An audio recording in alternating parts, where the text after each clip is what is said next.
Hello students, हम लोग पिछली बार स्टडी किए थे माइटोसिस के टाइप्स को। माइटोसिस के टाइप्स का जो जनरल इंट्रोडक्शन है वो हमने दिया था। माइटोटिक डिवीजन किसने डिस्कवर किया, माइटोसिस को स्टडी करने का बेस्ट मटेरियल क्या है। जैसे अनियन की रूट जो टिप होती है वो एक बेहतर सब्सटेंस है समसूत्री विभाजन को अध्ययन करने के लिए, क्योंकि जड़ एक पौधे का कायिक भाग होता है और कायिक भाग में हमें समसूत्री विभाजन देखने को मिलते हैं। तो प्याज की जो जड़ें होती हैं वो बड़ी तेज़ी से डिवाइड होती हैं, उनमें स्पष्ट रूप से माइटोटिक डिवीजन को माइक्रोस्कोप में अध्ययन किया जा सकता है। ये सारी बातें हमने पिछले लेक्चर में आपसे की थी। अब जो स्टडी है वो है कि माइटोसिस यानी कि समसूत्री विभाजन के जो 4 फेजेस हैं वो किस तरीके से कंप्लीट होती है। हमने इंटरफेज ऑलरेडी पढ़ लिया है, अब हम डिवाइडिंग फेज पढ़ रहे हैं। डिवाइडिंग फेज को हमने बेसिकली 2 भागों में बांटते हैं अकॉर्डिंग टू एनसीईआरटी कि एक है समसूत्री विभाजन मतलब माइटोसिस, अर्धसूत्री विभाजन मतलब कि मियोसिस, असूत्री विभाजन मतलब कि एमाइटोसिस। तो हम इन तीनों को आज पढ़ने जा रहे हैं। माइटोसिस को खास तौर से हम उसकी प्रोफेज, मेटाफेज, एनाफेज, टेलोफेज, ये चारों फेजेस को डिटेल में विथ डायग्राम समझने जा रहे हैं। ये सेगमेंट यहाँ से काफ़ी इम्पोर्टेंट है, ये डायग्रामेटिक स्टडी होगी। तो हम लोग अभी सबसे पहले प्रोफेज, मेटाफेज, एनाफेज, टेलोफेज इनकी स्टडी करेंगे, मतलब कैरियोकाइनेसिस की स्टडी करेंगे, है ना। तो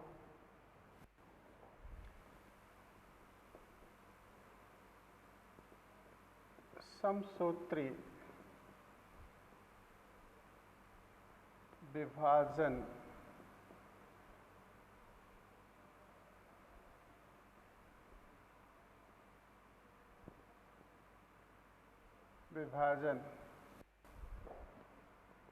केंद्रक विभाजन,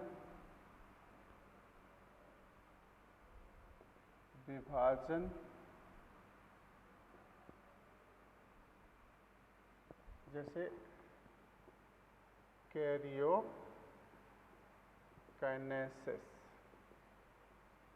तथा कोशिका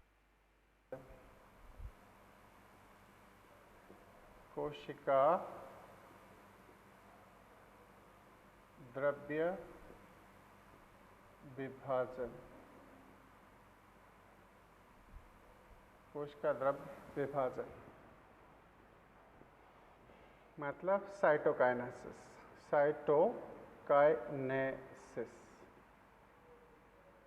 द्वारा संपन्न होता है। मतलब कोई भी डिवीजन है उसमें 2 तो बेसिकली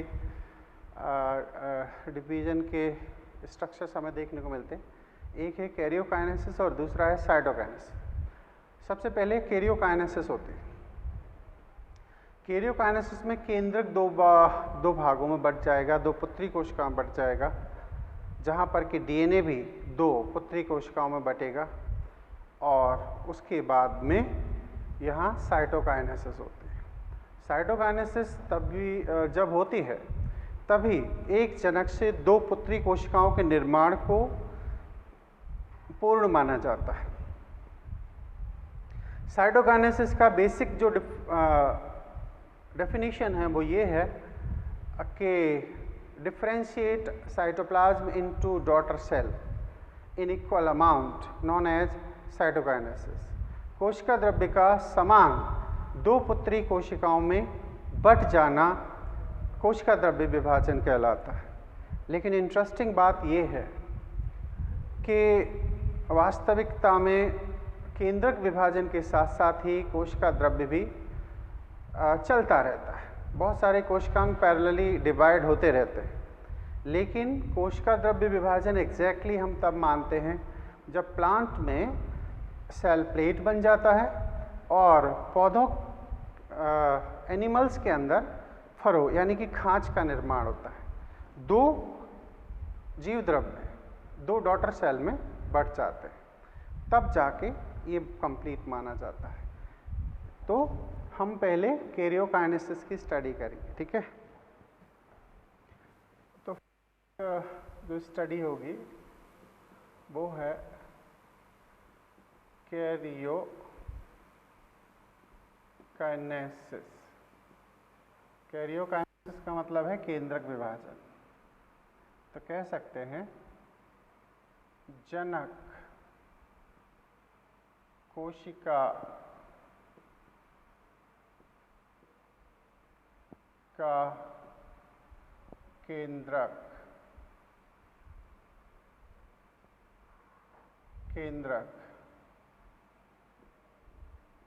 समान दो भागों में बंटता है। समान दो भागों में ये डिवाइड हो जाता है, तो हम इसे कैरियोकाइनेसिस कहते हैं।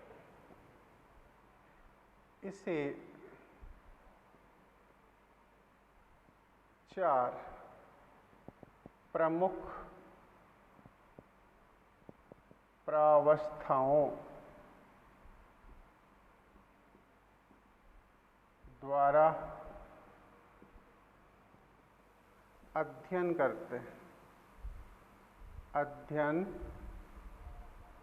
करते। कौन कौन सी हैं वो?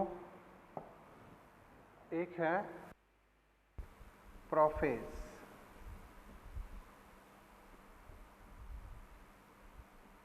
ठीक है। दूसरी है metaphase and third is anaphase and fourth is telophase.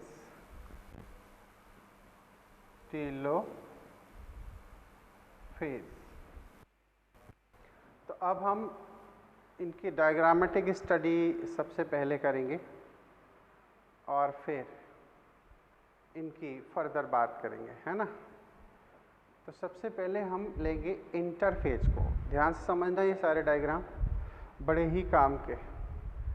हम इंटरफेज से लेके चलते हैं। इंटरफेज में एक्चुअली जो एस फेज थी वहाँ हमने देखा है कि सेंट्रियोल का डुप्लीकेशन होता है। तो सेल डिवीजन के अंदर सेंट्रियोल का भी रोल है, इसीलिए हम इसे इंटरफेज से स्टडी कर रहे हैं। तो सबसे पहली जो स्ट्रक्चर आएगी वो है इंटरफेज। ये कहीं ना कहीं साइटोप्लाज्म है और ये हमें नज़र आ रहा है न्यूक्लियस। इसमें ये है क्रोमैटिन मटेरियल। अभी हमें न्यूक्लियस भी नज़र आएगा, न्यूक्लियस भी दिखाई देगा इसके अंदर। तो ये इंटरफेज को रिप्रेजेंट कर रहे हैं। अब इंटरफेज जो होती है, इंटरफेज खास तौर से बात करें तो एस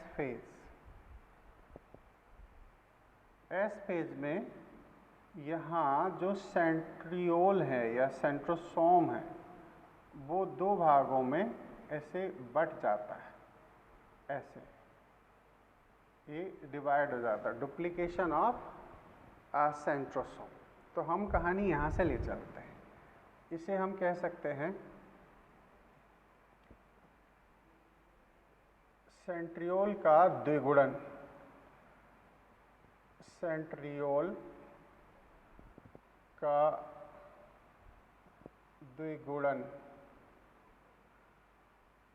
डिवीजन ऑफ सेंट्रियोल। ये एस फेज को बता रहा है। इंटरफेज ओवरऑल हम इंटरफेज में G1, G2, S ये अलग डिफ्रेंशिएट नहीं कर रहे हैं, लेकिन यहाँ सेंट्रियोल की बात करी गई है तो उस पर चर्चा करना ज़रूरी है। यहाँ पर अभी इसमें न्यूक्लियर मेम्ब्रेन प्रेजेंस है, तो न्यूक्लियर मेम्ब्रेन ये इसमें मौजूद है। अब ये आप रेड कलर से देख रहे हैं, ये क्रोमैटिन है। क्या है? क्रोमैटिन थ्रेड ये, और ये है न्यूक्लियोलस। न्यूक्लियोलस मतलब हमें केंद्रिका नज़र आ रहा है, न्यूक्लियर मेम्ब्रेन नज़र आ रही है, और हमें नज़र आ रहा है सेंट्रियोल का द्विगुणन। इसलिए हमने इसे इंटरफेज अवस्था यहाँ पर ली है। अब इसके बाद में हम बात करते हैं प्रोफेज अवस्था की। प्रोफेज अवस्था में एक बात समझ लेना है, एनसीईआरटी ने क्लियर कट लिखा है कि प्रोफेज जो स्टेज होती है उसमें जो एस अवस्था में डीएनए की मात्रा दोगुनी होती है, मतलब डीएनए के थ्रेड डबल हो जाते हैं, और वो डीएनए के थ्रेड अभी अलग अलग नहीं हुए, वो आपस में गुथे हुए, आपस में लिपटे हुए, तो अभी वो क्रोमैटिन के फॉर्म में ही है। कह सकते हैं कि दोनों डीएनए आपस में मिश्रित अवस्था में प्रेजेंस है। तो अब हम बात करते हैं प्रोफेज की। प्रोफेज में हम कहना आपसे ये चाह रहे हैं कि ये जो क्रोमैटिन थ्रेड है, सपोज ये क्रोमैटिन थ्रेड है, इस क्रोमैटिन थ्रेड में इसे हम सेंट्रियोल, इसे हम थोड़ी देर के लिए एक क्रोमैटिन थ्रेड मान लेते हैं, ये सेंट्रोमियर। अब इसके अंदर जो डीएनए के मॉलिक्यूल हैं, ऐसे अगर वो डबल स्टैंडर्ड हैं तो इस तरीके से अभी इसके अंदर ये प्रेजेंस है। ध्यान देना, ऐसे अभी जो डबल हुए हैं ना, वो मैं दो अलग अलग कलर से ले रहा हूँ। अभी दोनों डीएनए इसमें मिश्रित अवस्था में प्रेजेंस है।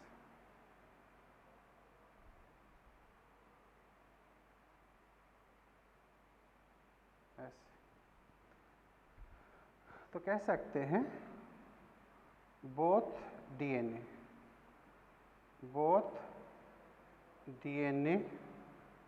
मॉलिक्यूल दोनों डीएनए अणु अभी एक क्रोमैटिन थ्रेड में प्रेजेंस है। क्रोमैटिन थ्रेड कहीं ना कहीं हम इसे मान सकते हैं कि ये एक क्रोमैटिन है, क्रोमैटिन है ना।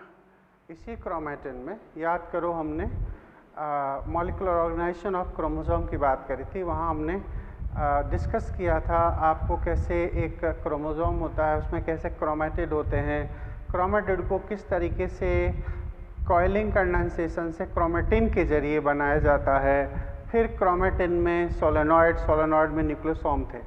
तो अभी कहा जाता है एस फेज में जो डीएनए है वो इस तरीके से है। तो अगली कहानी ये है कि हम प्रोफेज पर अगर बात करें तो अर्ली प्रोफेज और लेट प्रोफेज। प्रोफेज में हमें जैसे लेट प्रोफेज पर हम सीधे पहुँचे तो न्यूक्लियर मेम्ब्रेन और ये सब डिसअपीयर हो जाएंगे। तो ये एक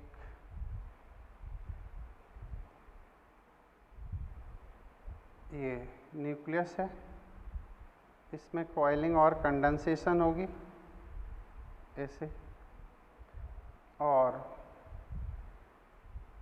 यहाँ से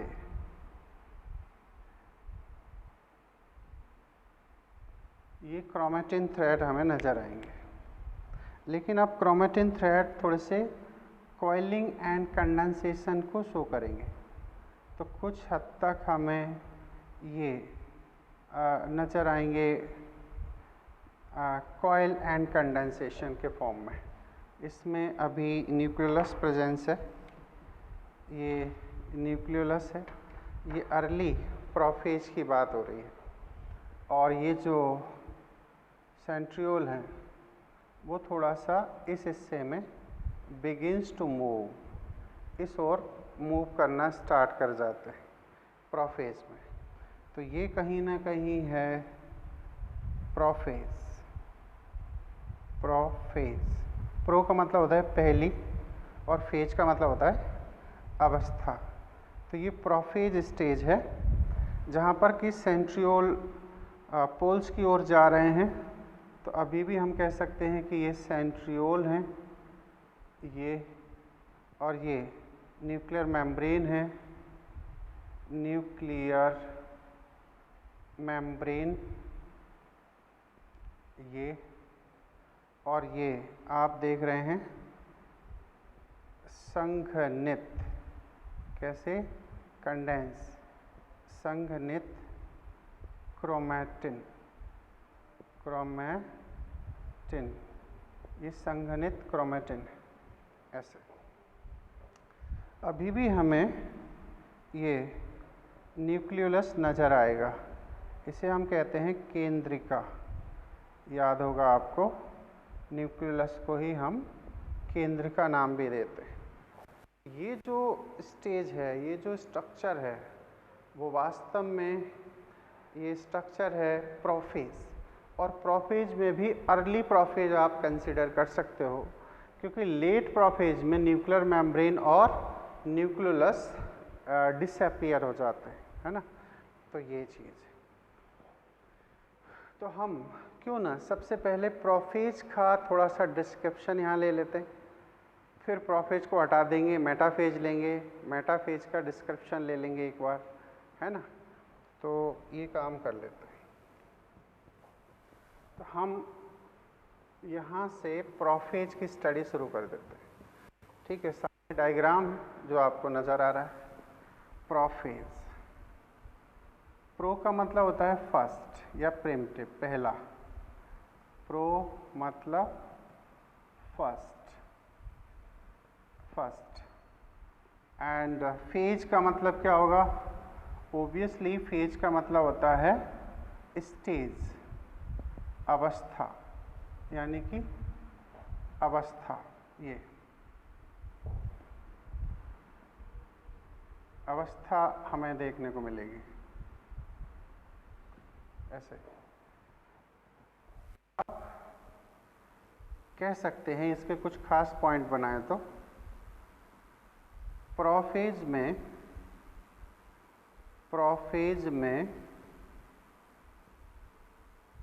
में दोनों डीएनए अणु आपस में जुड़े रहते हैं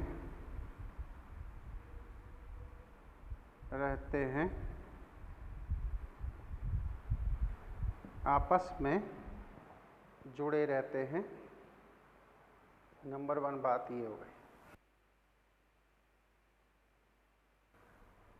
कि प्रारंभिक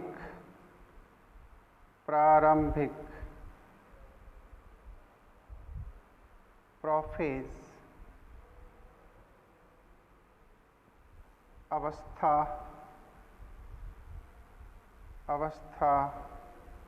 में केंद्रिका एवं केंद्रक झिल्ली न्यूक्लियर मेम्ब्रेन उपस्थित, लेकिन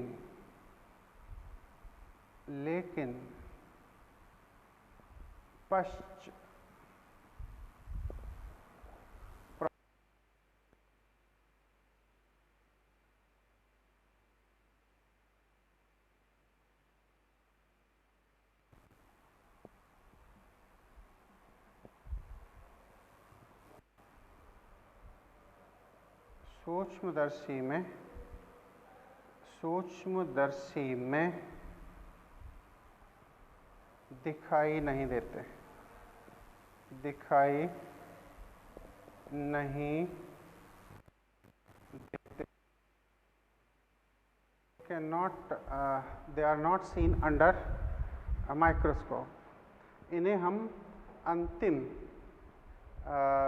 जो प्रोफेज है उसमें इन्हें डिसअपियर हो जाते हैं, इन्हें हम कंपाउंड माइक्रोस्कोप में नहीं देख सकते। ठीक है, तो कहाँ जाते हैं ये हमने आपको क्रोमोसोम और ईआर के दौरान भी बताया था। कहा जाता है कि जो न्यूक्लियर मेम्ब्रेन होती है वो आरईआर में चेंज हो जाती है और जो न्यूक्लियोलस होता है वो एनओआर रीजन, क्रोमोसोम के एनओआर रीजन में चेंज हो जाता है। तो ये एक दूसरे में इंटरकन्वर्जेशन शो करते हैं। यहाँ एक इंटरेस्टिंग पहलू इस बात का भी है कि अगर न्यूक्लियर मेम्ब्रेन डिसअपियर नहीं होगी तो जो सेंट्रियोल्स हैं जो कि दोनों पोल्स पर पहुंच जाएंगे और वहाँ से स्पिंडल फाइबर का फॉर्मेशन या एस्ट्रल एपरेटस का फॉर्मेशन करेंगे। उस कंडीशन में फिर ये एस्ट्रल एपरेटस क्रोमोसोम से अटैच ही नहीं हो पाते। इसीलिए न्यूक्लियर मेम्ब्रेन का डिसअपियर होना यहाँ बहुत ज़रूरी है। वो जब डिसअपियर होती है तभी स्पिंडल फाइबर क्रोमोसोम पर पहुँच पाते हैं। इसी दौरान अंदर क्या हो रहा है कि जो क्रोमेटिन धागे थे इनमें कॉइलिंग एंड कंडेंसेशन होती है। कॉइलिंग और कंडेंसेशन होने से होता ये है कि ये और क्रोमेटिन संघनित रूप में परिवर्तित हो जाते हैं। क्यों? क्योंकि इन्हीं को अब चेंज होना है विकसित गुणसूत्र के रूप में। तो ये बात तो कह सकते हैं इस अवस्था में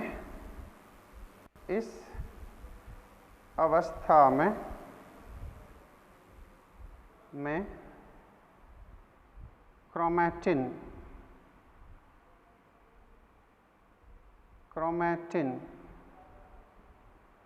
कुंडलन कॉइलिंग, कुंडलन मीन्स कॉइलिंग तथा कंडेंसेशन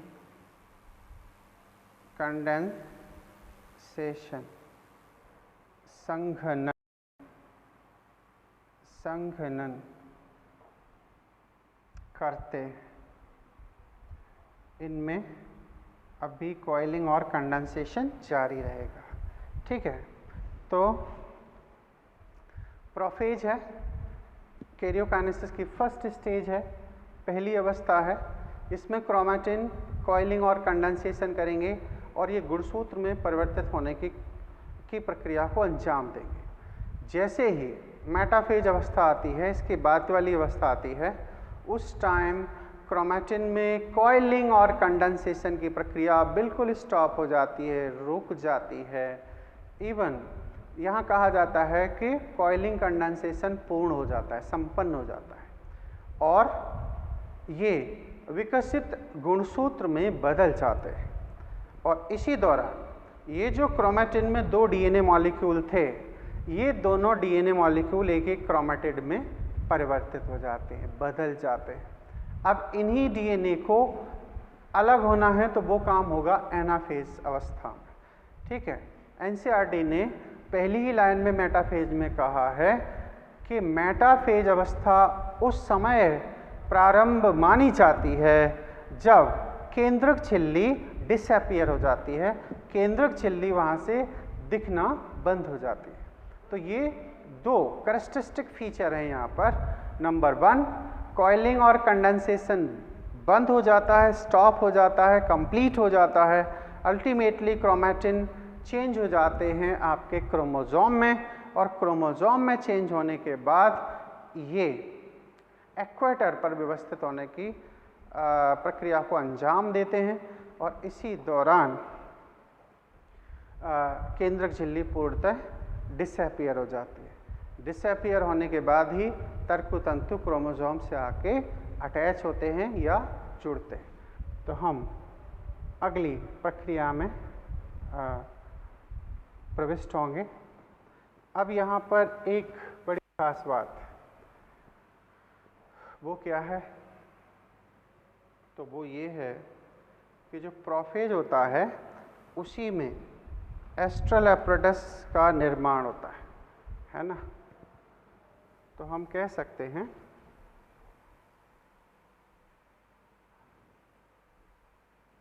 यहाँ से, या आपने नोट किया होगा, हमारे ये पॉइंट प्रोफेज के ही हैं।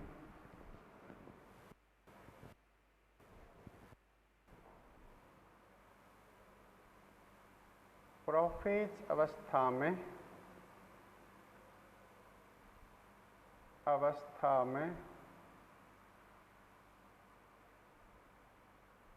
एनसीईआरटी की लाइन है, माइटोटिक एपरेटस समसूत्री उपकरण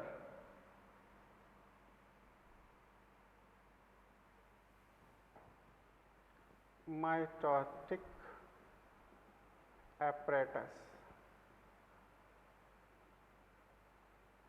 निर्मित होता है,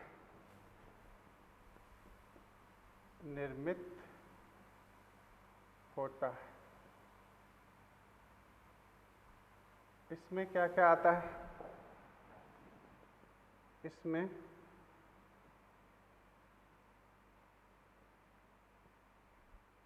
दोनों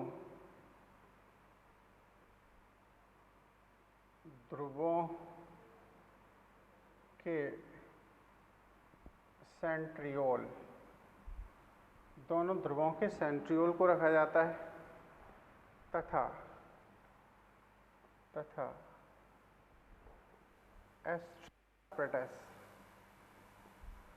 एस्ट्रल फाइबर कह सकते हो। एनसीईआरटी ने इसकी स्पेलिंग ये लिखी है, फाइबर्स।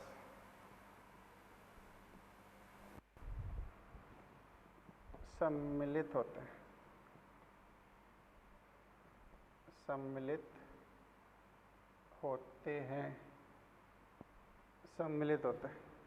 तो माइटोटिक एपरेटस में क्या हुए? दोनों जो पोल्स पर सेंट्रियोल पहुंच चुके हैं ये, और इनके साथ साथ में यहाँ पर जो स्पिंडल फाइबर का फॉर्मेशन स्टार्ट हो जाएगा, जो रेडियल मैनर में चलता है, तो वो हमें यहाँ नज़र आएगा। और इस तरीके से स्पिंडल एपरेटस यहाँ से बनना स्टार्ट हो जाएंगे, क्योंकि याद करो G2 फेज के अंदर हमें ट्यूबुलिन प्रोटीन की यूनिट्स देखने को मिली थी। अब वो यूनिट इसमें जाके जुड़ना स्टार्ट हो जाएंगी और अल्टीमेटली ये एस्ट्रल एपरेटस या स्पिंडल फाइबर का फॉर्मेशन हमें देखने को मिलेगा। हाँ, तो यहीं पर एक बात और कही जा सकती है, इसी अवस्था में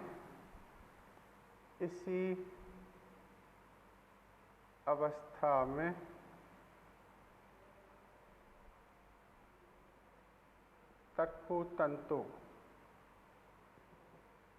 सब सेंटेंस एनसीईआरटी के हैं, स्पिंडल फाइबर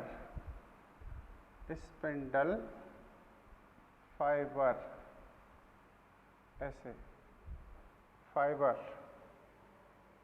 अरीय मतलब रेडियल, अरीय से मतलब है कि ये ऐसे जैसे सूरज से किरणें निकलती हैं, ऐसे रेडियल फॉर्म में, ऐसे इस तरीके से अरीय फॉर्म में ये स्पिंडल फाइबर बनते हैं।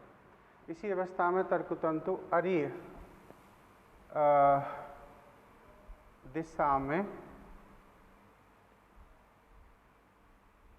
निर्मित होते हैं, निर्मित होना प्रारंभ करते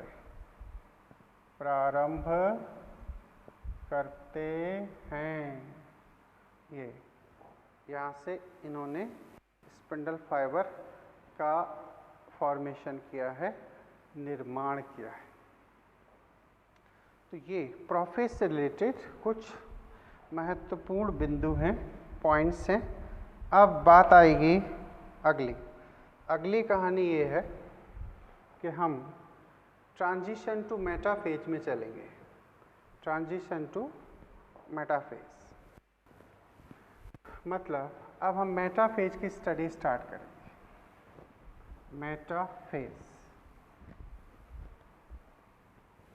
next heading is metaphase.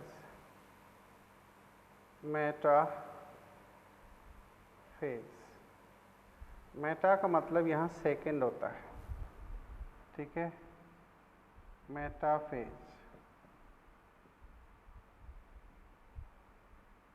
Meta का मतलब सेकंड और फेज का मतलब अवस्था।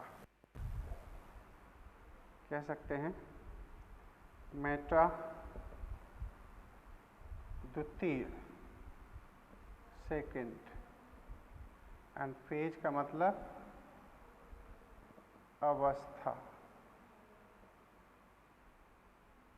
ऐसे फेज, ये सेकंड फेज है। अब इसमें हमें देखने को मिलेगा, ध्यान देना, अब ये प्रोफेज जो आप देख रहे हो इसमें हमें न्यूक्लियर मेम्ब्रेन की डिसअपीयरेंस मिलेगी। कब? लेट प्रोफेज में न्यूक्लियस भी डिसअपीयर हो चुका होगा। अब हमें मेटाफेज की कहानी में जो स्ट्रक्चर दिखाई देगा वो कुछ ऐसे होगा, इस तरीके से। ये एक मेटाफेज,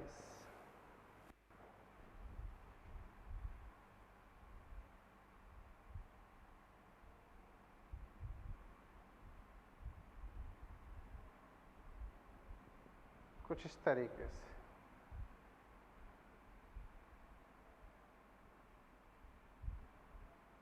ये सेल है और सेल में हम मेटाफेज को देख पाएंगे। अब ध्यान दो, यहाँ आपने अभी अभी क्या देखा है, ये सेंट्रियोल। ये सेंट्रियोल पोल्स पर पहुँच चुके हैं, ठीक है। ये सेंट्रियोल दोनों साइड अब पोल्स पर पहुँच चुके हैं। न्यूक्लियर मेम्ब्रेन यहाँ से डिसअपीयर हो चुकी है, ठीक है। अब एक और इंटरेस्टिंग है, एनसीईआरटी ने एक बीच में एक और स्टेज दी है और वो स्टेज है ट्रांजिशन टू मेटाफेज। तो हम ट्रांजिशन टू मेटाफेज स्टेज को एक बार बनाना चाहेंगे। यहाँ पर हम देख रहे हैं इस तरीके से ये क्रोमोसोम, हम 4 क्रोमोसोम का कंसेप्ट ले लेते हैं, ठीक है। 2 ब्लैक 2 ब्लू। अब यहाँ ट्रांजिशन टू मेटाफेज कुछ इस तरीके से, सेंट्रोमियर से ये अटैच्ड हैं, ऐसे ऐसे ये। अब ध्यान देने वाली बात है कि यहाँ पर इसमें दोनों साइड आप जानते हो डिस्क नुमा एक प्रोटीन पाई जाती है और ये प्रोटीन कहलाती है काइनेटोकोर। क्या कहलाती है? काइनेटोकोर। अब इस काइनेटोकोर से क्या होगा? इस काइनेटोकोर से ये एक सेंट्रियोल है, ये एक सेंट्रियोल है, दोनों पोल्स के सेंट्रियोल हैं। तो 2 डिस्क हैं, तो इस साइड का स्पिंडल फाइबर इस डिस्क से जुड़ेगा और इस साइड का इससे जुड़ेगा। ध्यान देना, ये कुछ इस तरीके से यहाँ पर ये स्पिंडल फाइबर से अटैच हुआ और ये इस साइड वाला जो है वो इससे अटैच हुआ, ये इससे अटैच हुआ, यहाँ वाला इससे अटैच होगा। ये इस तरीके से अटैचमेंट शो करेंगे। क्लियर कट आपको शायद नज़र आ रहा होगा, ठीक है। तो ये यहाँ से चल के इस तरीके से इससे अटैच हो रहा है। तो ध्यान दें, अभी जो क्रोमैटिन थे वो न्यूक्लियस में स्कैटर्ड कंडीशन में थे, बिखरी हुई अवस्था में थे। अब न्यूक्लियर मेम्ब्रेन डिसअपीयर हो चुकी है, तो तो जो कॉइल कंडेंसेशन वाले क्रोमेटिन थे अब वो क्या हो गए, अब वो साइटोप्लाज्म में खास तौर से सेंट्रल पार्ट में बिखर चुके हैं और उन्हें अब एक प्लेट पर लाने के लिए, एक्वाडर प्लेट पर लाने के लिए यहाँ पर स्पिंडल फाइबर को जोड़ा गया है। ये वैसी कहानी है जैसे पानी में कोई चीज़ गिर जाती है तो हम रस्सी वगैरह से उसको ऐसे बांध के उसको अपनी तरफ खींचने की कोशिश करते हैं, तो ऐसा ही यहाँ पर ये स्पिंडल फाइबर धागे काम करने जा रहे हैं। ये रेडियल फॉर्म में इस तरीके से स्पिंडल फाइबर को बहुत सारे हजारों करोड़ों की संख्या में ये बनते हैं और इस तरीके से रेडियल फॉर्म में जैसे सूरज की किरणें होती हैं, इसलिए हम एस्टर उपकरण के नाम भी देते हैं। ये सेंट्रियोल पोल्स पर पहुंच चुके हैं, फिर से देख लें। अभी ये क्रोमोसोम बिखरी हुई अवस्था में है, अब इसे कहेंगे ट्रांजिशन टू मेटाफेज। ये जो फेज आप देख रहे हैं this is called transition to metaphase. मतलब ट्रांजिशन का मतलब है संक्रमण। ये प्रोफेज और मेटाफेज के बीच का एक कंबाइंड फॉर्म है, एक इंटरमीडिएट जोन है। यहाँ न्यूक्लियर मेम्ब्रेन डिसअपियर हो गई है, हालांकि ये मेटाफेज का पार्ट है, क्योंकि मेटाफेज की पहली ही लाइन में कहा गया है कि न्यूक्लियर मेम्ब्रेन जब पूर्णतः विलुप्त हो जाती है तब मेटाफेज अवस्था मानी जाती है, तो ये है। लेकिन एग्जैक्टली मेटाफेज का जो करेक्टर है वो ये है कि एक्वेटर पर इन क्रोमोसोम को व्यवस्थित कराना है, स्पिंडल फाइबर का काइनेटोकोर से जुड़ना है। क्लियर? तो कैसे समझें, ये डायग्राम है ट्रांजिशन टू मेटाफेज। तो फिर से हम बात करते हैं, ये है इसका सेंट्रियोल, ये है स्पिंडल फाइबर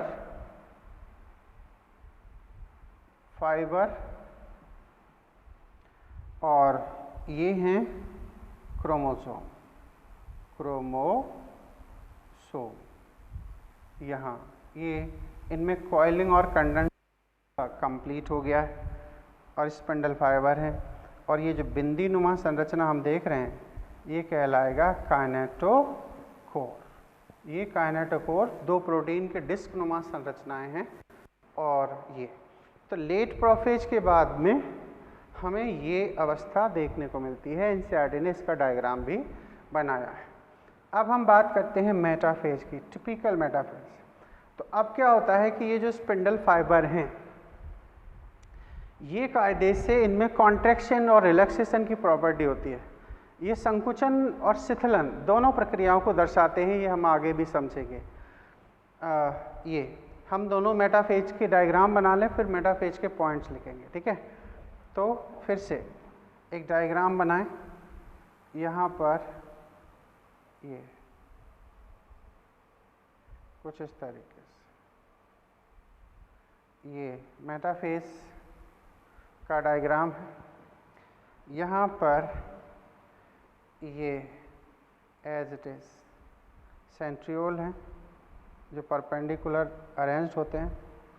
और अब क्रोमोसोम की यहाँ पर एक बड़ी इंटरेस्टिंग स्टडी है। ये आप देखोगे तो इसे हम क्या कहेंगे, इसे कहेंगे एक्वेटर प्लेट। ये है एक्वेटर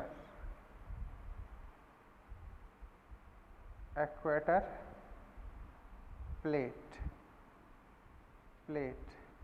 या हम कहते हैं मेटाफेज प्लेट। इसी को हम मेटाफेज प्लेट भी कहते हैं, मेटाफेज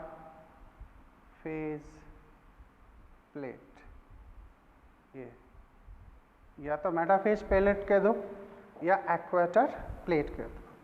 अब इसके ऊपर इन स्पिंडल फाइबर की मदद से ये क्रोमोसोम अरेंज्ड हो रहे हैं। अब कहा यह जाता है कि इनकी आर्म्स थोड़ा टुवर्ड्स द पेरीफेरी होती हैं और ये इस तरीके से अरेंज्ड हो जाते हैं। एक्वेटर प्लेट पूरी है ना, तो कंफ्यूज मत होना। तो हम यहाँ पर ऐसे ले लेते हैं, इस तरीके से।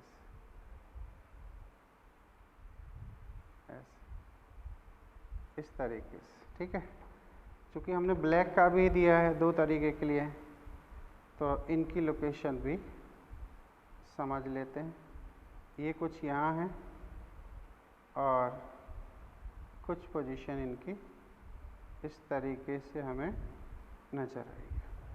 तो ये प्लेट पर व्यवस्थित है।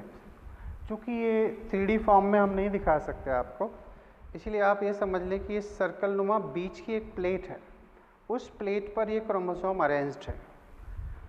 अब इनमें ओबियसली दोनों साइड इसमें क्या है, एक काइनेटोकोर की प्लेट्स हैं ऐसे, ये काइनेटोकोर है ये। अब इस साइड से स्पिंडल फाइबर जाएंगे, ये इस काइनेटोकोर से कनेक्ट होंगे, इस साइड का इससे कनेक्ट होगा, इस साइड का इससे कनेक्ट होगा, और ये कुछ इससे कनेक्ट होगा ऐसे। इधर देखें तो ये इससे, ये इससे कनेक्ट होगा, और यहाँ पर ये इसकी कनेक्टिविटी होगी, और फाइनली ये इसकी कनेक्टिविटी होगी। तो ऐसे दोनों काइनेटोकोर से, ध्यान दो, दोनों काइनेटोकोर से ये दोनों ही साइड के स्पिंडल फाइबर आके जुड़ गए, है ना, ऐसे ये चीज़। या हम एक जगह और बता देते हैं, ये हम मान यहाँ पर एक बीच में क्रोमोसोम, ये बीच में ऐसे क्रोमोसोम आप इसमें समझे। अब ये काइनेटोकोर है और ये इसका काइनेटोकोर है, तो ये जो स्पिंडल फाइबर है वो यहाँ से आएगा और इससे जुड़ जाएगा, इस साइड का इससे कनेक्ट हो जाएगा।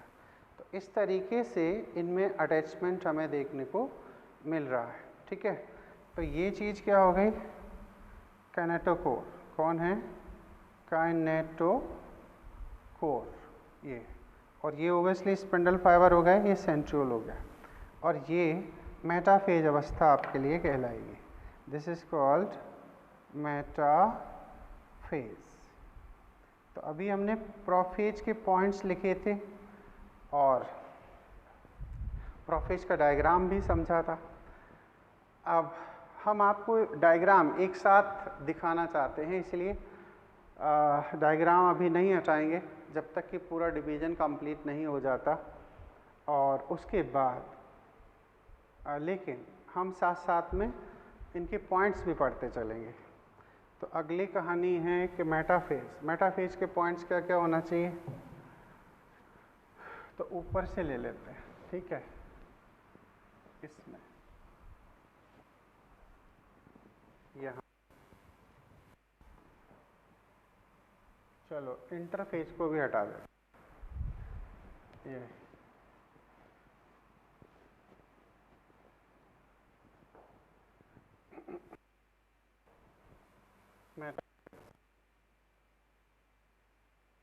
मेटाफेज सेकेंड फेज है। अब इस मेटाफेज में क्या हो रहा है, इसमें सबसे पहले तो ये बात कहेंगे, इस अवस्था में, इस अवस्था का प्रारंभन, इस अवस्था का प्रारंभन केंद्रक झिल्ली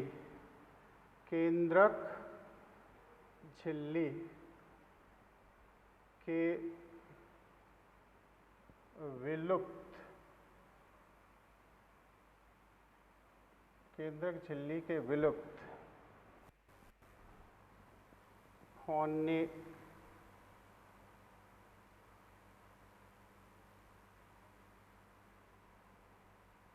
पर माना जाता है। ये तभी हम इसका प्रारंभन मानेंगे जब न्यूक्लियर पूर्ण तरीके से डिग्रेड हो चुकी होगी, अपघटित हो चुके होंगे। आगे क्या, इसमें दूसरा बड़ा इंपॉर्टेंट पॉइंट, इसमें गुणसूत्र संघनन,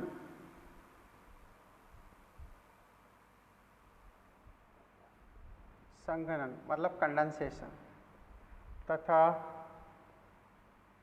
कुंडलन पूर्ण करते हैं। इनमें कॉइलिंग कंडेंसेशन कंप्लीट हो जाती है, पूर्ण हो जाती है।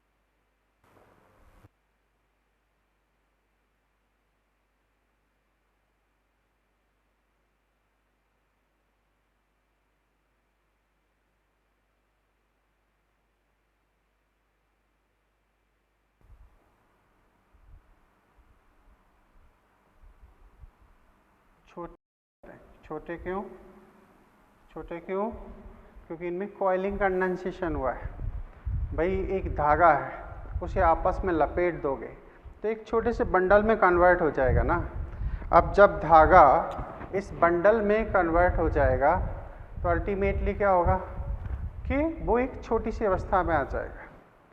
छोटे सुविकसित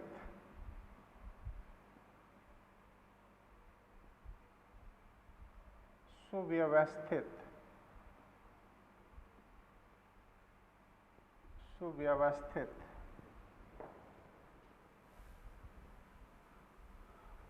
रूप में बदलते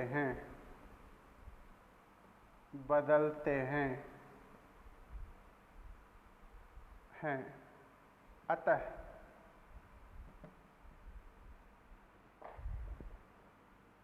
इसी अवस्था में गुणसूत्र का अध्ययन, एनसीईआरटी में लिखा है, अध्ययन किया जाता है। ये काफ़ी इम्पोर्टेंट पॉइंट। क्लियर? अब इसमें मेटाफिजिक्स के ही पॉइंट चल रहे हैं। अब इसमें क्या हुआ है,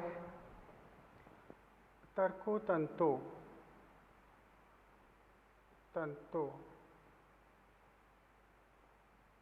गुणसूत्र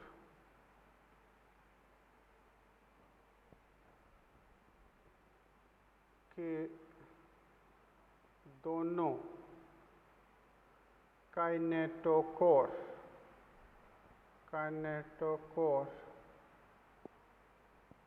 से जुड़ते हैं। काइनेटोकोर से जुड़ जाते हैं। ठीक है, काइनेटोकोर से जुड़ जाते हैं। अच्छा, याद है, आप डायग्राम देख ही पा रहे हो। इस साइड के इस काइनेटोकोर से जुड़ जाएंगे, इस साइड के इस काइनेटोकोर से अटैच हो जाएंगे, है ना। अच्छा, सभी गुणसूत्र इक्वेटर प्लेट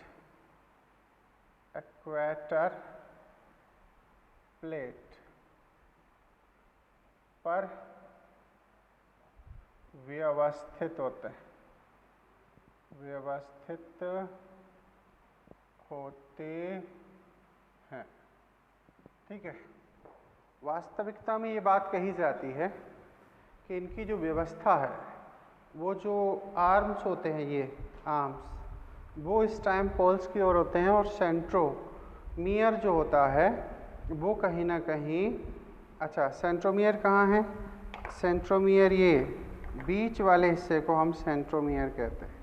सेंट्रोमियर के दोनों साइड में ये है सेंट्रोमियर,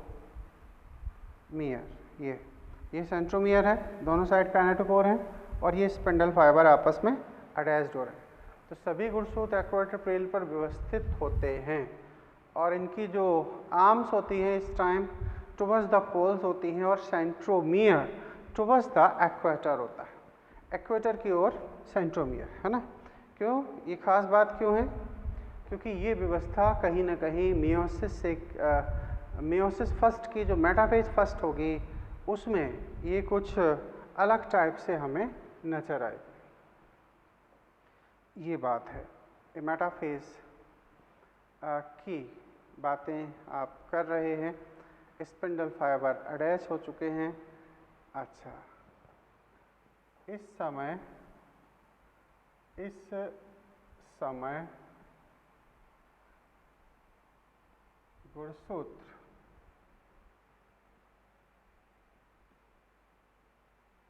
दो क्रोमैटिड युक्त होते हैं। दोनों सेंट्रोमियर से मियर भाग में जुड़े होते हैं। दोनों कहाँ जुड़े हुए हैं? सेंट्रोमियर भाग। ये सेंट्रोमियर से आपस में कनेक्टेड हैं और कहीं ना कहीं इनके अंदर दो क्रोमैटिड हमें नजर आ रहे हैं। ये दोनों क्रोमैटिड सेंट्रोमियर से जुड़े हैं। उनके साइड में है काइनेटोकोर। काइनेटोकोर से दोनों साइड के स्पिंडल फाइबर आके अटैच हुए। ठीक है, इस क्रोमोसोम को हम यहाँ पर डायड के फॉर्म में मान सकते हैं। अब इंटरेस्टिंग कहानी यहाँ पर समझने लायक है कि वो जो क्रोमैटिन में हमने दो डीएनए दिखाए थे, अब उनमें से एक डीएनए इस क्रोमैटिड में आ गया है ऐसे, और दूसरा डीएनए इस क्रोमैटिड में पहुंच गया है। तो इसे हम दो अलग अलग कलर से एक्सप्लेन कर रहे हैं। अब डीएनए यहाँ अलग हो चुके हैं। ये डीएनए कहाँ डबल हुए थे? एस फेज में। यहाँ ये क्रोमैटिन के फॉर्म में था तो दोनों डीएनए आपस में मिक्सअप अवस्था में थे, लेकिन अब ये डायड के फॉर्म में आ गया है तो दोनों डीएनए दो अलग अलग क्रोमैटिड में जा चुके हैं। तभी तो क्या होगा, जब एनाफेज अवस्था आएगी तब ये दोनों क्रोमैटिड दो पोल्स पर जाएंगे, दो अपोजिट डायरेक्शन में पर जाएंगे।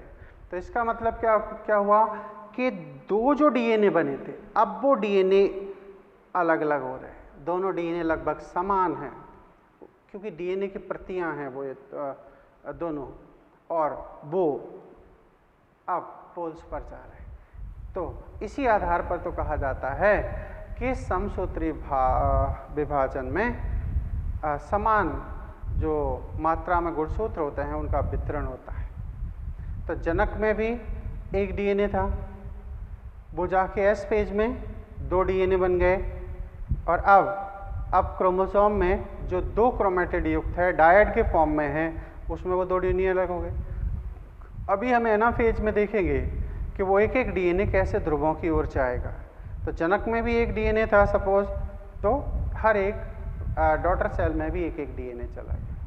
मतलब ये अगर 46 क्रोमोसोम या 46 डीएनए मॉलिक्यूल आपके एक द्विगुणित कोशिका में थे, जैसे मनुष्य की कोशिका में होते हैं, तो प्रत्येक जो पुत्री कोशिका होगी उसमें भी 46 डीएनए या 46 क्रोमोसोम होंगे। ठीक है, तो ये व्यवस्था समझ में आना बहुत ज़रूरी है। अब हम यहाँ से चलते हैं एनाफेज की ओर। ठीक है, तो नेक्स्ट हमारी जो हेडिंग है वो है एनाफेज। एनाफेज में क्या हो रहा है? एनाफेज है ना, तो ये क्रोमैटिन की कहानी है। एनाफेज में हम चलेंगे। एनाफेज है ना, एनाफेज का पहले डायग्राम समझ लो। ये डायग्राम काफ़ी खास है। एनाफेज, तो अगली कहानी जो तीसरा स्टेप होता है वो है एनाफेज। एना का मतलब जानते हो? एना का मतलब होता है ऊपर,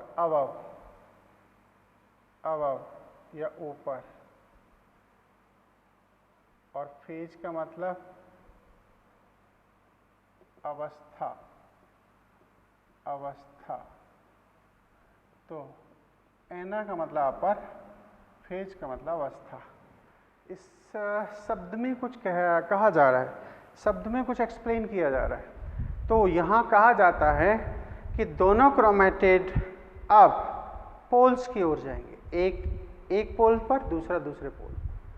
तो यहाँ पर स्प्लिटिंग होगी सेंट्रोमियर की, स्पिंडल फाइबर में संकुचन होगा और वो एक एक क्रोमेटिड को लेकर पोल्स की ओर चल दिए जाएंगे या चल पड़ेंगे। तो हम समझे एनाफेज, ये एनाफेज का डायग्राम,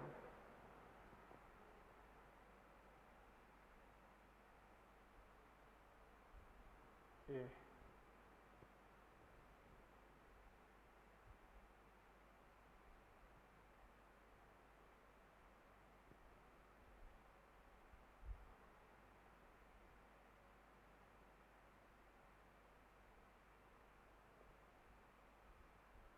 कुछ इस तरीके से। ओबियसली ये सेंट्रियोल है पोल्स पर, ये इधर का सेंट्रियोल है पोल्स पर। अब हमने दो लिए थे ब्लू, दो लिए हैं ब्लैक, ठीक है।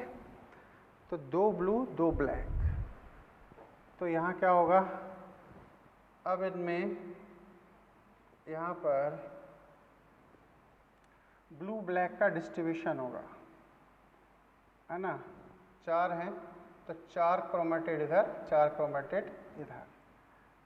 अब एक बात और समझने की है, यहाँ कहा जाता है कि अभी क्रोमोसोम की संख्या 4 है कि नहीं, दिख रही डायड के फॉर्म में, और अभी ये क्रोमेटिड में बदल जाएंगे। तो भी क्या होगा, अगर यहाँ पर देखा जाए तो क्रोमोसोम पोल्स पर 4 इधर जाएंगे 4 इधर जाएंगे, लेकिन वो मोनाड के फॉर्म में जाएंगे। इसीलिए तो एनसीईआरटी ने कहा है कि डीएनए की मात्रा डबल होती है, लेकिन क्रोमोसोम की मात्रा डबल नहीं होती है, स्थिर रहती है। लेकिन एक कोशिका में अभी देखा जाए तो क्रोमोसोम की संख्या 8 हो चुकी है। क्यों? क्योंकि 4 इधर 4 उधर। अभी 2 पुत्री कोशिकाएं निर्मित नहीं हुई है, इसीलिए ओवरऑल कोशिका में देखा जाए तो गुणसूत्र डबल हो गए हैं, लेकिन वास्तविकता में देखा जाए तो दोनों ध्रुवों की ओर जो गुणसूत्र हैं वो समान मात्रा में। अब यहाँ पर ये कुछ इस तरीके से हमें नजर आएगा, ये है क्रोमोसोम, ये यहाँ और ये यहाँ, इसमें इस तरीके से यहाँ पर देख सकते हो, यहाँ देख सकते हो, ये ठीक है।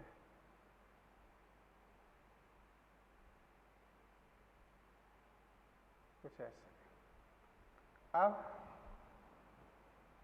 स्पिंडल फाइबर इनको अटैच कर रहे हैं, तो हम इसमें और कलर थोड़ा सा यूज करते हैं। ये जो आप देख रहे हो रेड कलर से, इन्हें तो हम कहेंगे पोलर फाइबर, ऐसे, ठीक है। ये यहाँ के पोलर हैं और ये इस जगह के पोलर। ये इक्वेटर प्लेट से अब ये दूर जाने लगे हैं, दोनों पोल्स की ओर शिफ्ट होने लगे हैं, पोल्स पर पहुंचने की कोशिश कर रहे हैं, ठीक है। कहा जाता है कि एनाफेज सबसे छोटी अवस्था होती है। कहा तो यहाँ तक भी जाता है कि प्रत्येक गुणसूत्र के ध्रुव पर पहुंचने के लिए इस समय 30 एटीपी ऊर्जा की आवश्यकता होती है। ये एटीपी खासतौर से G1 फेज में निर्मित होते हैं, है ना। तो ये अब एक और स्पिंडल फाइबर का यहाँ कंसेप्ट है, वो ये एक पोल से चलते हैं दूसरे पोल से आके अटैच होते हैं। इन स्पिंडल फाइबर को हम कहते हैं पोलर फाइबर। अब यहाँ एक स्पिंडल फाइबर और है जो 2 क्रोमेटिड के बीच में यहाँ होते हैं, इस तरीके से यहाँ। तो हम ज़्यादा इस डायग्राम को ख़राब ना करते हुए इसे एज इट इज़ इसी से समझना चाहेंगे। ये दोनों पोल्स के बीच में हैं और इस तरीके से इसमें स्पिंडल फाइबर रेज के फॉर्म में इराइज हो रहे हैं, जनरेट हो रहे हैं। तो हम थोड़ा सा डायग्राम ऐसे बना देते हैं, ठीक है। अब ये एनाफेज है, इसमें आप देखो 4 इधर 4 इधर, मतलब ये टोटल सेल में अभी 8 है। तो कभी कभी क्वेश्चन इस तरीके से आता है कि वहाँ पर डबल हो जाते हैं, लेकिन एनसीईआरटी के बेसिस पर ये इस तरीके से होता है, क्रोमोसोम की संख्या बढ़ती ही नहीं, ठीक है। अब एक और चीज़, ये जो 2 डीएनए थे, अब डीएनए यहाँ एक एक हो चुका है। तभी तो कहते हैं कि डीएनए की मात्रा डबल होती है, 2C 4C में कन्वर्ट होता है। कहाँ? एस फेज में। इंटरफेज की एस अवस्था में डीएनए की मात्रा 2 गुनी होती है, जबकि एनाफेज में डीएनए की मात्रा आधी हो गई है। मतलब अब एक डीएनए इधर एक डीएनए इधर। आप देखिए इस कंसेप्ट को ठीक से समझिए। अभी इस क्रोमोसोम में 2 डीएनए मॉलिक्यूल है, ठीक है। तो 2 डीएनए मॉलिक्यूल का मतलब है 2 इसमें 2 इसमें 2 इसमें 2 इसमें, टोटल 8 है। 8 डीएनए मॉलिक्यूल यहाँ पर व्यवस्थित हैं। अब यहाँ क्या हो रहा है, एक डीएनए इसमें, एक इसमें, एक इसमें, एक इसमें, तो 4 डीएनए इधर 4 डीएनए इधर, ऐसे। फिर से ये डॉटर सेल बनेगी। अगर ये बाद में फिर जनक की तरह काम करेगी और फिर से इससे 2 कोशिकाएं बननी होंगी, तो फिर इसका जो एक डीएनए है ये इंटरफेज में जाएगा और इंटरफेज में जाके ये डबल हो जाएगा। तो ओवरऑल सरल सी एक दिमाग में कंसेप्ट बना लो, एस अवस्था में डीएनए की मात्रा 2 गुनी होती है, गुणसूत्र की मात्रा स्थिर रहती है, और यही डीएनए की मात्रा एनाफेज अवस्था में आधी हो जाती है। तो ये कौन सी अवस्था है? एनाफेज का आप डायग्राम पढ़ रहे हो, नंबर 1 ये बात हो गई। अब बात ये है कि क्रोमैटिन का अब हम कंसेप्ट यहाँ से ख़त्म करते हैं। ये हैं आपके सेंट्रियोल।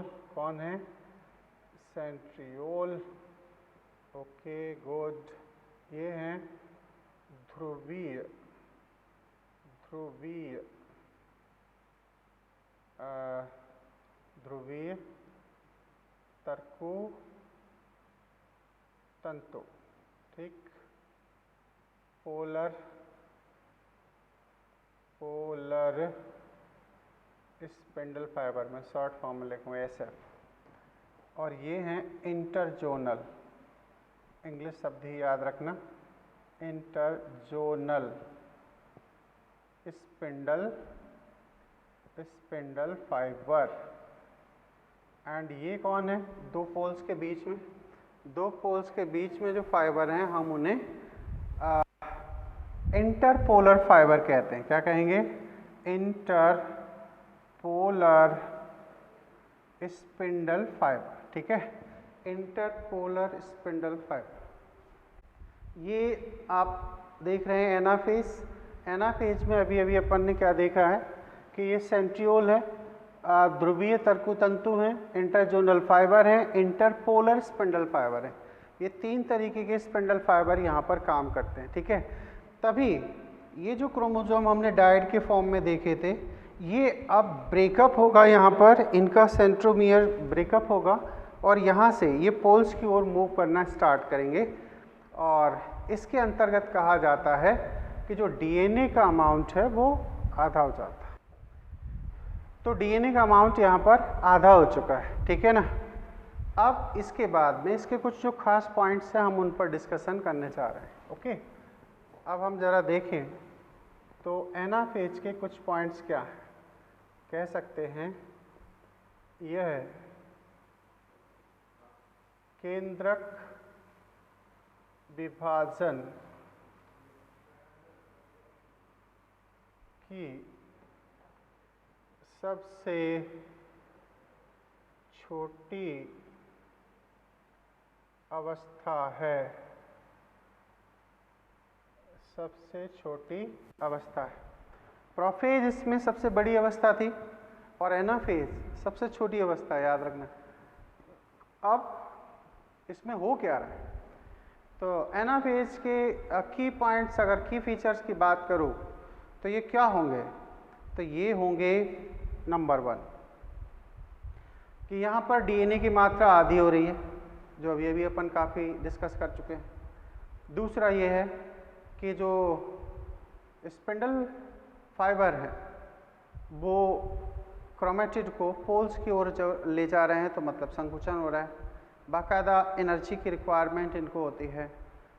इसके पश्चात यहाँ पर एनसीईआरटी ने एक बात और कही है कि जो क्रोमेटिड ध्रुवों की ओर जा रहे हैं, अब सोचो कोई चीज़ किसी को खींच रही है तो खींचने पर क्या होगा, उसकी जो पोजीशन है वो इस तरीके से हो जाएगी। अच्छा, ये ब्रेकअप क्यों हुए, ये सेंट्रोमियर रेप्लिकेट क्यों हुआ था, टूटा क्यों था? क्योंकि दोनों काइनेटोकोर से एक साइड से इधर का स्पिंडल फाइबर, दूसरा ऐसे, तो जब इनमें दोनों में कॉन्ट्रैक्शन होगा तो बीच का हिस्सा ब्रेकअप हो जाता है, टूट जाता है। अब जब इस तरीके से साइटोप्लाज्म में मूव कर रहे हैं तो इनका जो आर्म्स है वो हो जाएगा टुवर्ड्स द एक्वाटर, और जो सेंट्रोमियर हो जाएगा वो किधर हो जाएगा, टुवर्ड्स द पोल। तो हम यहाँ पर एक और बात कर सकते हैं, ये जो सेंट्रोमियर है, सेंट्रोमियर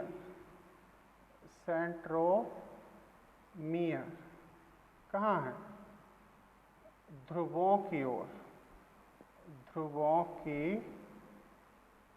ओर, और जो भुजाएं हैं, आर्म्स, आर्म या भुजा, वो किधर होगी, एक्वेटर की ओर या मेटाफेज प्लेट की ओर, मेटाफेज प्लेट की ओर इनकी भुजा होगी। ठीक है, तो ये पॉइंट एनसीईआरटी का है, काफ़ी इंपॉर्टेंट। तो केंद्रक विभाजन की सबसे छोटी अवस्था है, इसमें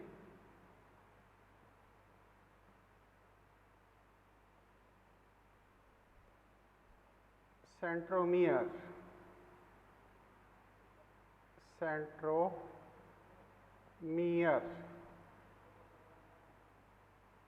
विभाजित होता है, विभाजित होता है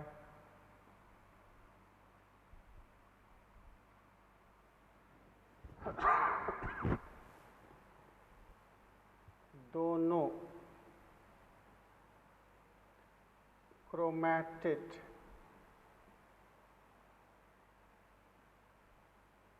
ध्रुवों की ओर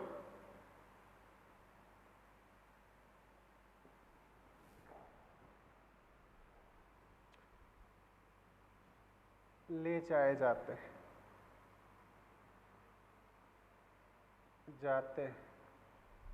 कैसे ले जाए जाते हैं, इसमें मदद कर रहा है ये तीनों फाइबर। ये पोलर जो फाइबर है उनमें कॉन्ट्रैक्शन हो रहा है, इंटरजोनल फाइबर में शिथिलन की प्रक्रिया हो रही है। ठीक है, ध्रुवों की ओर ले जाया जाता है, जिसमें तीनों प्रकार के तर्कु तंतु भाग लेते हैं, तर्कु तंतु भाग लेते हैं। ठीक है, अच्छा, इसमें सेंट्रोमियर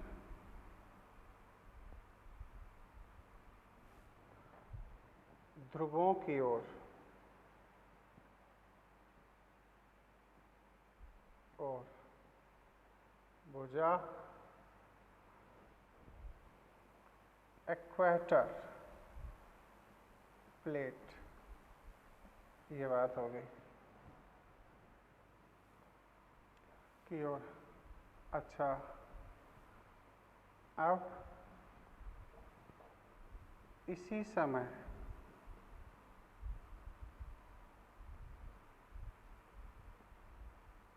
प्रत्येक ध्रुव की ओर, प्रत्येक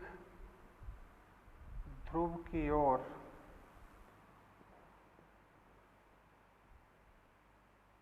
डीएनए की मात्रा आधी होती है, आधी, याद रखना, आधी होती है।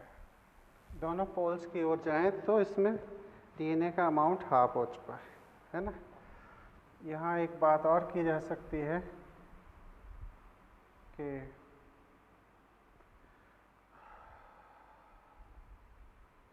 प्रत्येक गुणसूत्र के या क्रोमैटिड के ध्रुवों पर पहुंचने के लिए 30 एटीपी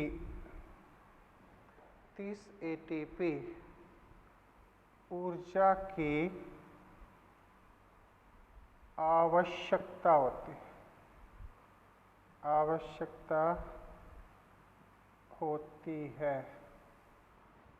30 एटीपी ऊर्जा की आवश्यकता होती है। तो ये कुछ खास पॉइंट्स हैं एनाफेज के लिए। आपको याद हो तो जब हमने क्रोमोसोम का क्लासिफिकेशन पढ़ा था on the basis of position of centromere की स्थिति के आधार पर टीलोसेंट्रिक, एक्रोसेंट्रिक, सब मेटासेंट्रिक एंड मेटासेंट्रिक, तो उस टाइम भी मैंने ये बात स्टार बना के आपके नोट्स में लिखाई है कि ये जो तीनों प्रकार की जो अवस्थाएं मिलती हैं, संरचना मिलती है, I shape, J shape, V shape, L shape, ये सब की सब हमें एनाफेज अवस्था में ही दिखाई देती हैं। तो इस पॉइंट को आपको लिखाया जा चुका है, समझाया जा चुका है। तो यहाँ चूँकि जब सेंट्रोमियर ब्रेक होता है तो इसी अवस्था में हमें वो क्रोमोसोम की चारों फेज हमें नजर आती हैं, I shape, J shape, L shape, V shape, है ना। तो ये पॉइंट आप याद रखें। तो ये कहानी थी एनाफेज की। अब हम आपको ले चलते हैं टीलोफेज में। तो हमें ये हटाना होगा, क्योंकि हम डायग्राम आपके लिए हटाना नहीं चाहते हैं। तो ऑब्वियसली यहाँ पर चीज़ को हमें समझना है।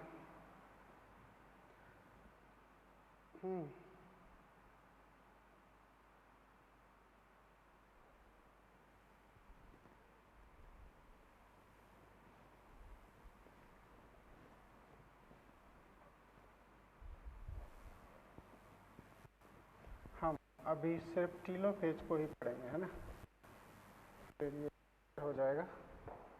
तो नेक्स्ट है इसका डायग्राम टीलोफेज का।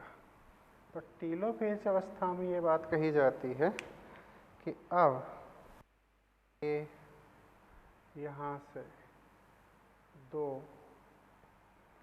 न्यूक्लियस बन चुके हैं, ऐसे न्यूक्लियर मेम्ब्रेन दोबारा आ गए, है ना। अब ये इसमें हम क्या देखें, एनसीईआरटी ने बड़े अच्छे से ये बात कही है कि यहाँ पर सब कुछ मिक्स हो जाता है, लॉस देयर इंडिविजुअलिटी, मतलब जो भी क्रोमोसोम है वो अनकॉयल, अनकंडेंसेशन करते हैं, लेकिन अपनी पहचान खो देते हैं, कुछ ऐसे लेकिन वास्तविकता में है कि कॉइलिंग, कंडेंसेशन करते हैं। ये डायग्राम एनसीईआरटी का कुछ ऐसा ही है। वो कहना चाहता है कि क्रोमोसोम या क्रोमैटिड जो पोल्स पर पहुँचे हैं वो अपनी पहचान इस टाइम खो देते हैं, देयर इंडिविजुअलिटी। तो ये हम देख रहे हैं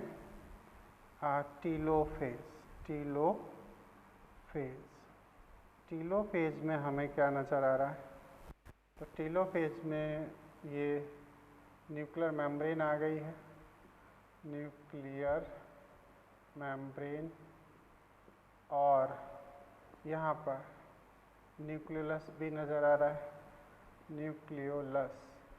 जो चीज़ें प्रोफेज में हुई थी उनका अब रिवर्स फॉर्म में ये काम चल रहा है। अच्छा, इसमें क्रोमेटिड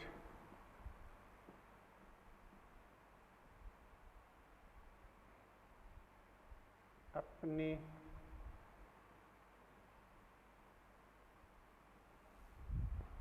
व्यक्तिगत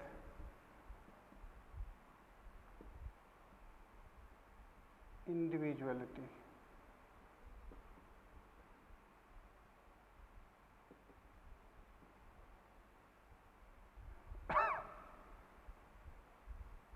खो देते हैं या पहचान खो देते हैं और मिक्स होकर एक मास लाइक स्ट्रक्चर में बदल जाते हैं, है ना। ये क्रोमेटिड एक द्रव्यमान नुमा संरचना में बदलते, ठीक है। ये तो इस तरीके से ये टेलोफेज हुई है। इसके बाद में हम साइटोकाइनेसिस की डिटेल स्टडी करेंगे, ठीक है। तो ये चीज़ अभी अब टेलोफेज के जो पॉइंट्स हैं वो हम नेक्स्ट लेक्शन में स्टडी करेंगे, नेक्स्ट लेक्चर में, और फिर वहीं पर हम साइटोकाइनेसिस की भी स्टडी करेंगे, है ना। तो मैं उम्मीद करता हूँ कि ये बातें हमें समझ में आ रही होंगी। और हमने आपको प्रोफेज से स्टार्ट किया, transition to metaphase, anaphase and finally telophase. Telophase को कहा जाता है कि ये प्रोफेज की रिवर्स फेज होती है। रिवर्स क्यों होती है? क्योंकि इसमें जो काम प्रोफेज में हुआ था उसका ठीक उल्टा होता है। न्यूक्लियर मेम्ब्रेन डिसअपीयर हुई थी, यहाँ रीअपीयर हो गई। न्यूक्लियर केंद्र का विलुप्त हुआ था या दिखाई नहीं दिया था, वो दोबारा से दिखने लगा। इसी जगह एक बात और कही जाती है कि ER गोल्जी बॉडी, ये प्रोफेज में डिसअपीयर हुए थे और टेलोफेज में दोबारा से रीअपीयर हो जाते हैं, है ना। इसलिए हम कहते हैं कि telophase is a reverse of prophase. Prophase का ठीक उल्टा प्रोसेस होता है टेलोफेज में। तो इस तरीके से अभी दो केंद्रक बने हैं। अब हमें दो कोशिका बनानी है, यानी कि डॉटर सेल बनानी है। तो उसके लिए हमें कोशिका द्रव्य विभाजन समझना होगा। काफ़ी इंटरेस्टिंग सेगमेंट था, इसीलिए मैंने आपको एक एक को अलग अलग से इंडिविजुअलिटी चीज़ों को समझाने की कोशिश करी है। आप भी एफर्ट्स लगाएं, NCERT को रीड करें, चीज़ों को समझें। Okay, thank you.